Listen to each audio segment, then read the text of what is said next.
Bonjour à tous, Eva Blasi, en charge de la communication au sein du service santé au travail Saône-et-Loire.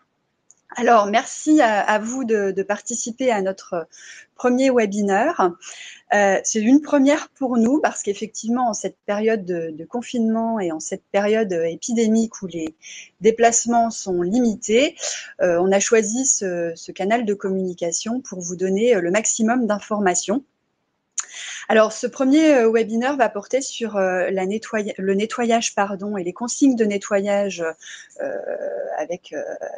portant sur le Covid-19. Pour cela, Nathalie Carré, qui est préventeur à la médecine du travail Saône-et-Loire, va répondre à plusieurs questions qui ont été remontées à notre cellule dédiée au Covid-19.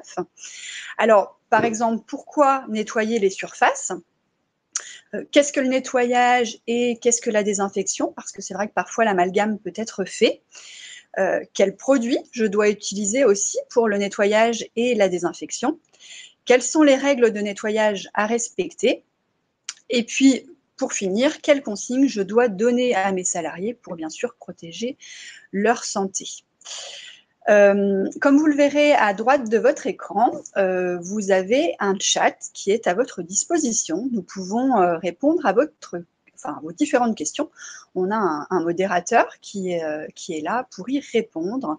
Et puis, à la fin de l'intervention, qui va durer environ une petite quinzaine de minutes, eh bien, nous pourrons interagir avec vous. Pour cela, il vous suffira juste d'allumer votre micro et votre webcam si vous le souhaitez. Donc, je vais laisser la parole à Nathalie Carré et je reviens vers vous tout à l'heure. Merci pour votre attention.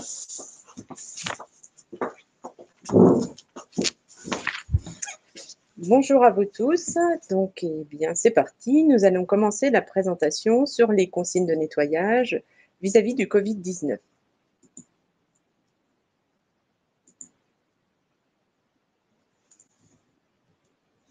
Tout d'abord, pourquoi nous sommes obligés de nettoyer, désinfecter les surfaces? Alors, dans un environnement de travail, une personne qui serait contaminée, qui tousserait, éternuerait, génère dans l'atmosphère des gouttelettes aérosols qui peuvent d'ailleurs être inhalées par une personne qui serait dans un contact rapproché, d'où d'ailleurs la première mesure barrière, la distanciation sociale. Ces gouttelettes qui se retrouvent dans l'atmosphère peuvent, sous l'action de la gravité, se déposer sur les surfaces présentes à proximité. Une personne qui toucherait une surface donc infectée par ces gouttelettes peut se retrouver également infectée si elle porte ses mains à sa bouche, à ses yeux ou à son nez. D'où l'importance de bien renforcer les opérations de nettoyage plus fréquemment que d'habitude. D'ailleurs, les surfaces peuvent aussi être contaminées par les mains de la personne qui serait infectée si elle touche une surface et qu'elle ne sait pas laver les mains. D'où la deuxième mesure barrière très importante qui est également de se laver les mains très régulièrement. Quant à la durée de vie du virus sur les surfaces, c'est très difficile de pouvoir la déterminer, notamment compte tenu de la température, de l'humidité résiduelle et aussi d'autres facteurs tels que la quantité de liquide biologique que l'on peut retrouver dans l'atmosphère.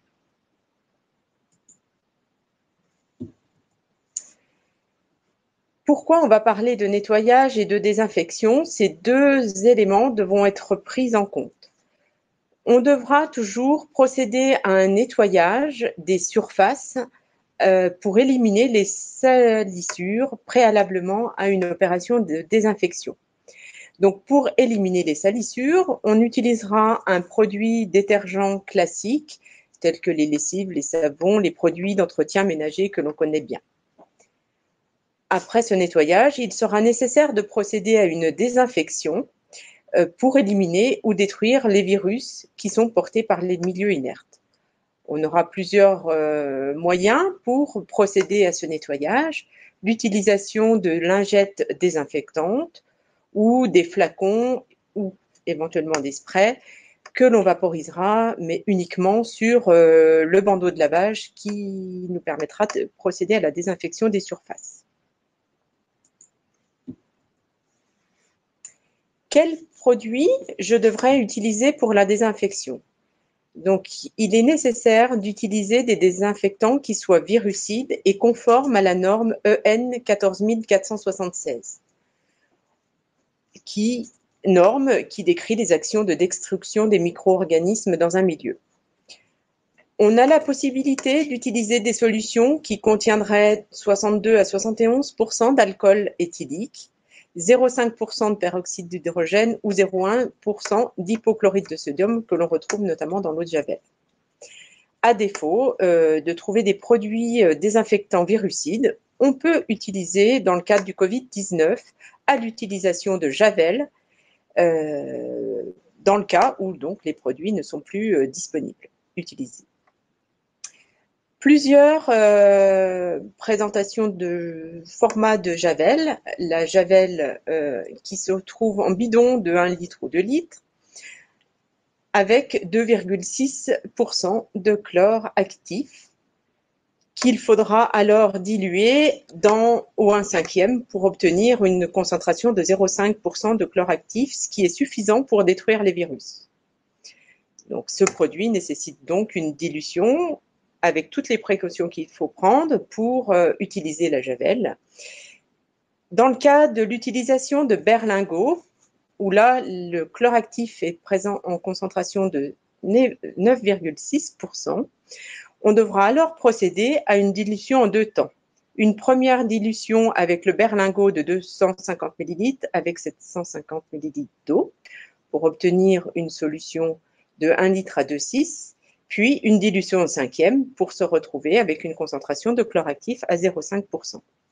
Il existe bien évidemment d'autres produits désinfectants sur le marché, avec des ammonium quaternaires également, mais aussi avec présence souvent d'aldéhyde pour détruire les virus. Ces produits sont aussi assez irritants pour la peau, les yeux et allergisants également.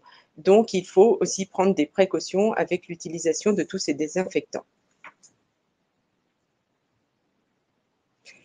Quelles sont les règles de nettoyage que je devrais respecter? Donc, on l'a vu, toujours éliminer les salissures avec l'utilisation d'un produit détergent. On devra procéder ensuite à un rinçage à l'eau. Alors, oui, ce qu'on n'a pas dit pour le nettoyage, on utilise aussi des bandeaux d'eau à usage unique que l'on jettera après. On procède à un rinçage à l'eau, on laissera sécher et nous procéderons ensuite à la désinfection des sols et surfaces avec un produit donc désinfectant virucide conforme à la norme, comme on l'a dit précédemment. Il sera nécessaire de laisser sécher pour obtenir un temps d'action et détruire le virus. Donc le temps d'action est fonction du désinfectant que vous allez utiliser. Si c'est de l'eau Javel, on aura entre 10 et 15 minutes. Sur l'étiquette du produit, vous aurez les temps d'action à respecter pour la destruction des virus.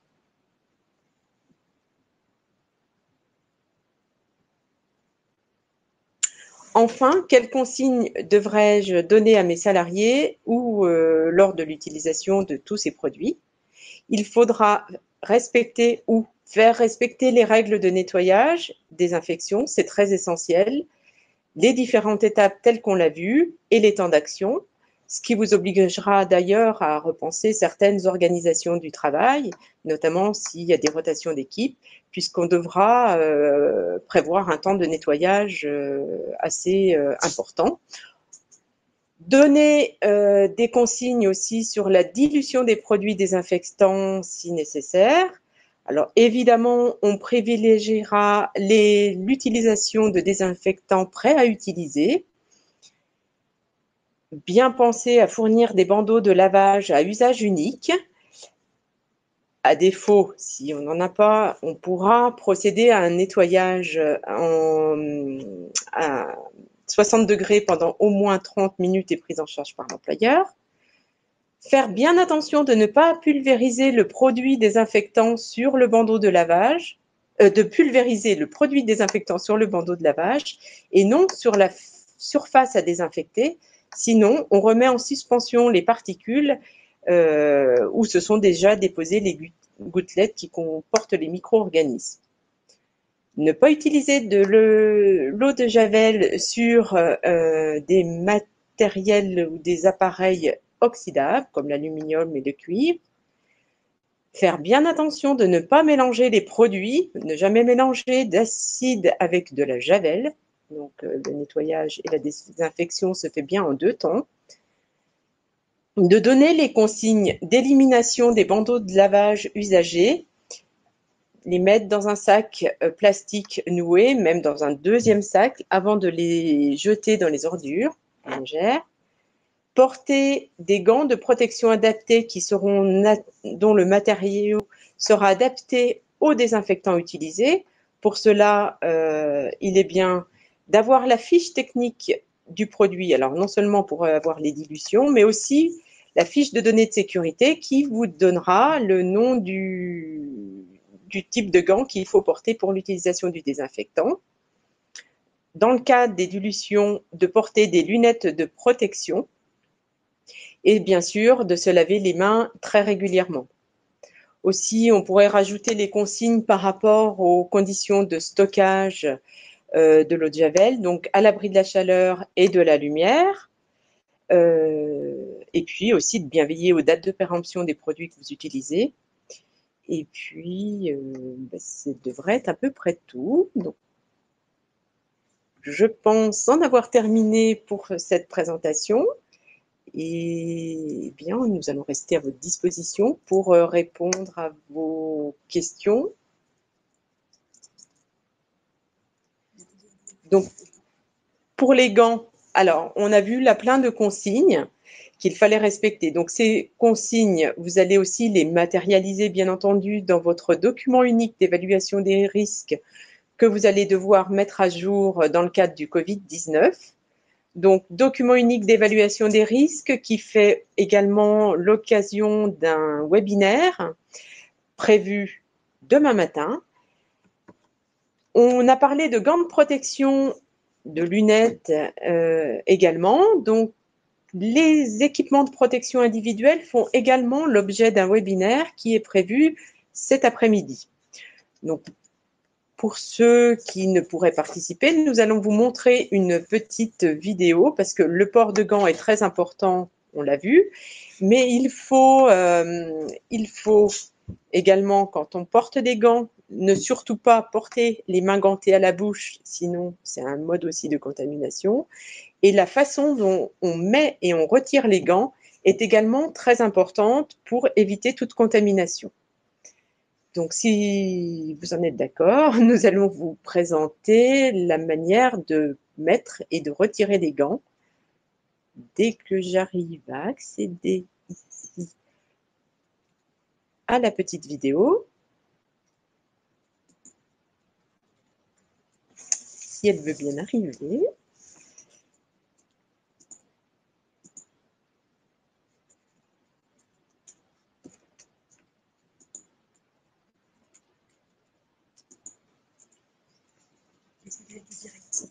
Alors, nous avons quelques petits soucis, mais c'est pas grave. Et de toute façon, elle se retrouvera également cet après-midi, mais aussi sur le site web à un moment très proche, où elle est déjà en ligne. On a des questions sur le chat. Alors,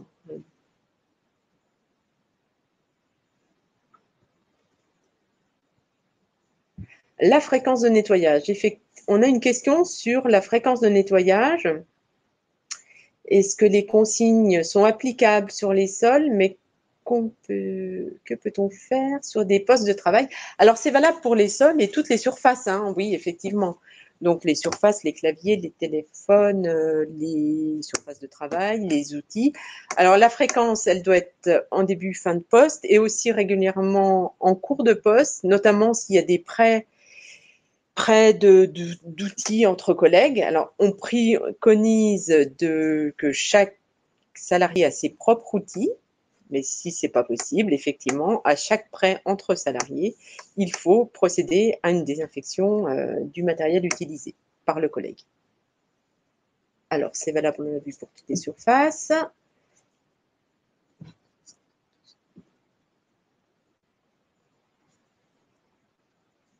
Alors, comment peut-on savoir si un produit est virucide et que c'est bon que je l'utilise? Donc, sur la boîte de lingettes ou sur le désinfectant, nous avons une étiquette qui vous dit si le produit est virucide. Généralement, c'est écrit également conforme à la norme EN 14476. Donc, toujours regarder les étiquettes, les fiches techniques pour les dilutions et les fiches de données de sécurité aussi, mais ça, c'est pour le type de protection individuelle portée.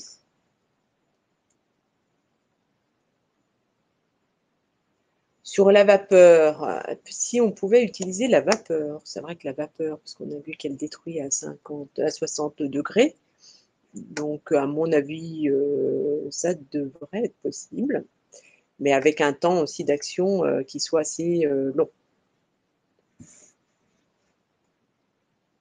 Le vinaigre, non, il n'est pas virucide. Je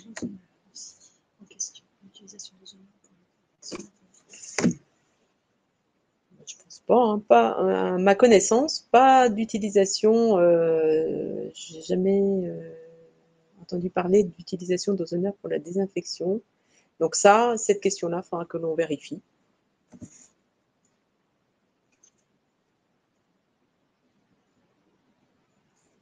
Les produits de décontamination sont-ils dangereux pour la santé de ceux qui les utilisent? Alors, on l'a un peu évoqué tout à l'heure. Effectivement, il faut faire attention aux produits de désinfection qu'on utilise. Donc, l'eau de Javel, effectivement, est caustique. Hein, donc, il faut se protéger et faire attention. Mais aussi, on ne l'a pas vu, mais il y a des produits qui sont à base d'aldéhyde et donc ils peuvent être dangereux pour la santé, en espérant qu'ils ne contiennent pas de formaldéhyde, qui est un produit une substance cancérogène. Donc, toujours se référer à la fiche de données de sécurité du produit que vous utilisez. Et en cas de doute, c'est là que vous pouvez contacter votre service de santé au travail pour que nous vous donnons notre avis par rapport à la toxicité du produit utilisé. Faut-il nettoyer les rampes d'escalier avec le même mode de nettoyage, désinfection? Alors, s'il y a des salissures, bien sûr, on procède à un nettoyage désinfection, mais sinon, on procède à une désinfection directe avec une lingette désinfectante de préférence, si on en a, en portant des gants, effectivement, et de manière assez régulière, puisqu'il y a beaucoup d'utilisation des rampes d'escalier, même s'il y a moins de présence de salariés dans l'entreprise. Dans les chambres doit-on faire de même pour les chambres d'hôtel? Eh ben oui, on doit procéder de la même manière à un nettoyage et une désinfection, que ce soit les sols ou les surfaces, toutes les surfaces qui peuvent être en contact avec les mains des personnes qui sont présentes dans les chambres d'hôtel en l'occurrence.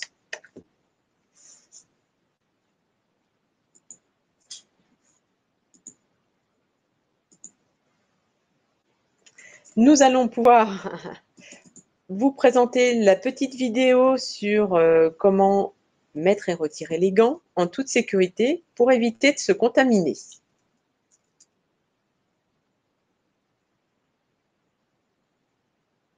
Et attention aussi, hein, oui, pendant que la petite présentation charge, il faudra être vigilant sur la manière dont vous évacuez aussi les gants.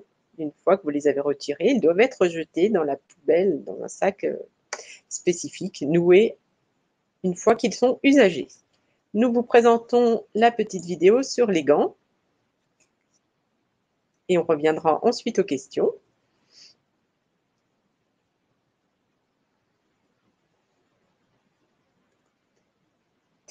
Alors là, les gants ont déjà été mis. On pince le gant pour le retirer sans toucher avec la main. Le gant usagé a été mis dans l'autre main qui était encore gantée. Ensuite, à l'intérieur, on place 3 doigts. Voilà. Le premier gant était dans l'autre. Et il a été jeté donc, dans un sac que l'on va fermer ensuite. On va regarder si d'autres questions ont pu être posées.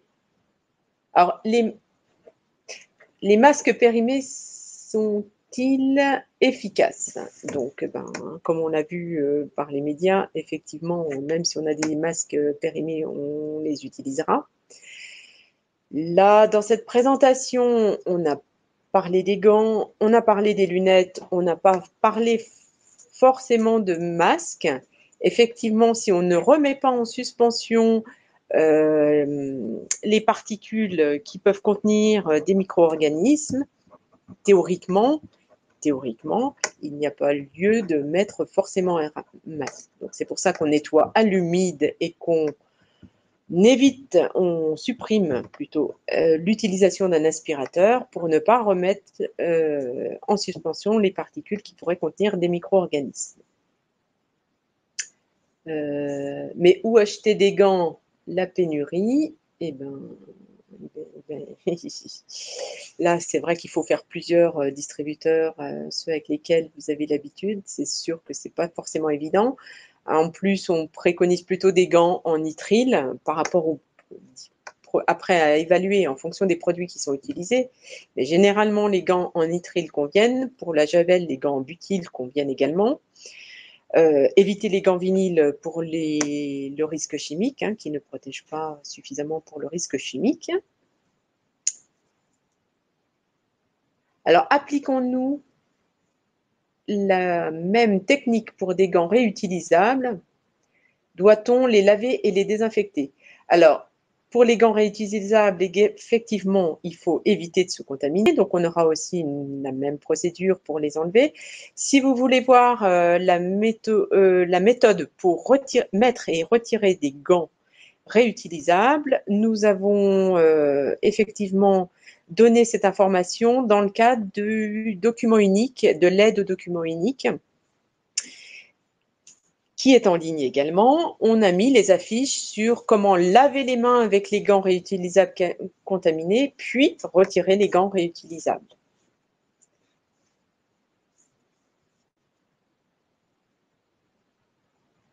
Alors, tout ce qui est par rapport au masque, il y a plein de questions. Donc là, je laisserai mon collègue qui sera cet après-midi ici à ma place pour vous parler justement de tous les équipements de protection individuelle, dont les masques. Donc, ça fera partie l'objet du webinaire sur les équipements de protection individuelle prévu cet après-midi. Alors après, donc il vous parlera de tous les types de masques, les masques chirurgicaux, les masques en tissu. Donc ça fait plutôt partie de sa présentation et je lui laisse le soin de vous développer tout cela. Après, peut-être que j'ai...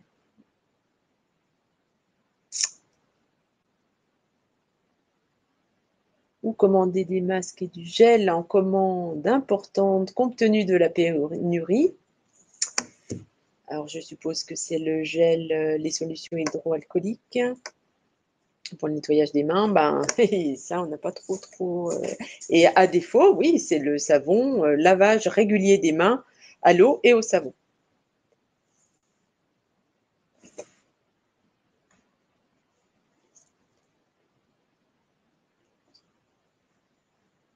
Alors, pour les sanitaires, c'est pareil, on procédera à un nettoyage, puis une désinfection. Par contre, bien les temps de rinçage, etc. On a vu, on ne mélange pas les produits entre eux, notamment la javel avec les produits détartrants et les produits acides, formation de chlore gazeux, donc ça pourrait être dangereux, et mettre en danger la salariée.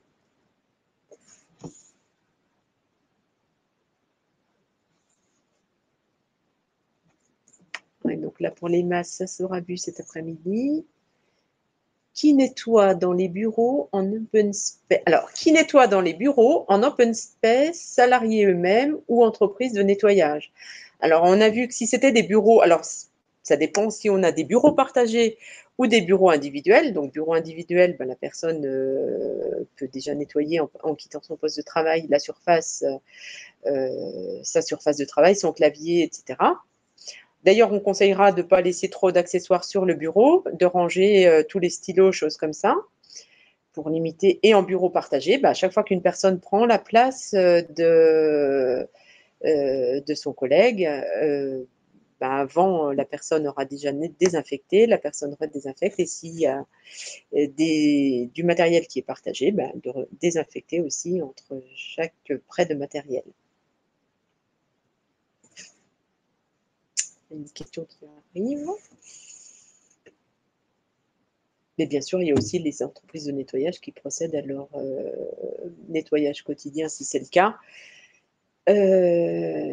avec des protocoles qui sont établis par leur société de nettoyage et l'entreprise qui les reçoit.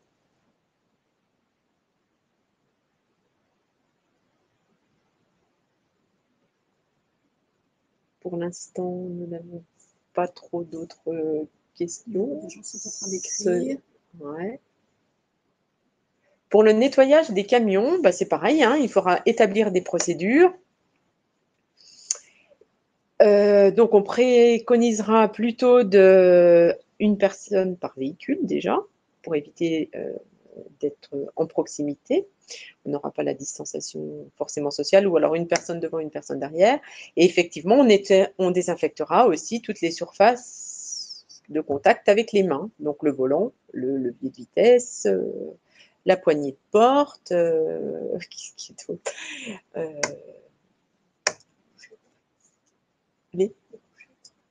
Ah oui, les couchettes si c'est des chauffeurs, tout ce qui est en contact en fait avec le salarié. Ah, des camions avec benne, où il n'y a qu'un chauffeur. Tant pis, il nettoie quand même. Il désinfecte effectivement les surfaces où il a été en contact également.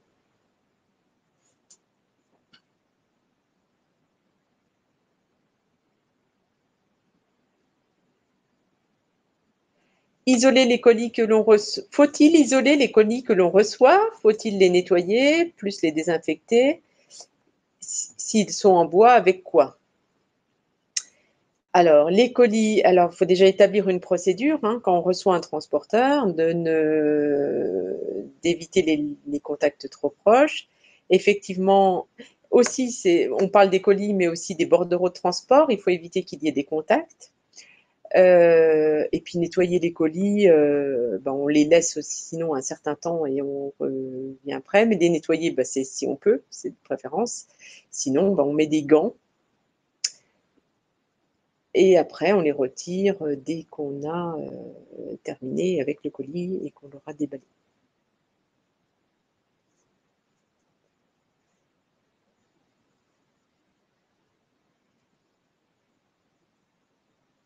Alors, on a d'autres petits messages qui arrivent qui concernent là où on peut éventuellement trouver des produits désinfectants.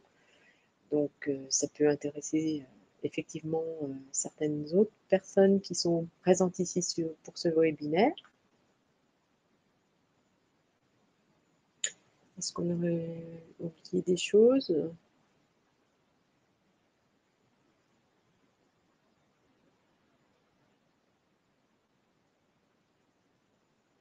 Peut-être encore une autre question qui arrive. Ou pas. Bien. De toute façon, je vais laisser la parole à ma collègue, mais nous restons... Alors, pour la question qui vient d'arriver sur un salarié seul dans son bureau, doit-il le désinfecter soir et matin? Donc, c'est ce que l'on avait dit, c'était préconisé de le désinfecter le soir et le matin, et puis de ne pas laisser trop de choses à disposition sur le bureau, le strict minimum, pour éviter d'avoir tout à désinfecter. Alors là, on a justement une question qui arrive avec une solution hydroalcoolique et tout ça, et la personne souhaiterait savoir s'il s'agit d'un bon produit. Donc cette question-là, on ne peut pas répondre dans l'immédiat. Il faut que l'on... Alors, il y a 96% d'éthanol, mais il faut regarder ce qu'il y a également. Donc, il faut avoir la fiche technique et sur les conseils d'utilisation, mais également la fiche de données de sécurité, et là, on pourra vous répondre en différé si vous le souhaitez, sans aucun problème. Je vais peut-être alors laisser la parole à ma collègue, et puis de toute façon, nous restons bien entendu à votre disposition pour répondre à toutes vos questions qui pourraient arriver après ce webinaire. Merci.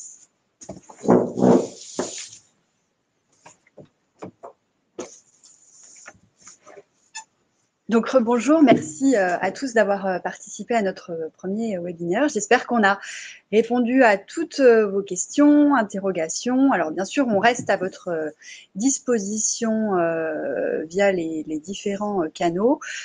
Donc, tout d'abord, sur notre site web www.mt71.fr. Vous trouverez un grand nombre d'informations qui vous seront utiles sur le Covid-19, mais aussi sur plein d'autres sujets. Cet après-midi, comme le disait Nathalie Carré tout à l'heure, nous avons un nouveau webinaire qui sera animé par un autre préventeur de MT71, qui est Laurent Taillebois. Il interviendra sur tout ce qui est utilisation des EPI. Parce que pareil, nous avons eu beaucoup de questions remontées à notre cellule Covid-19.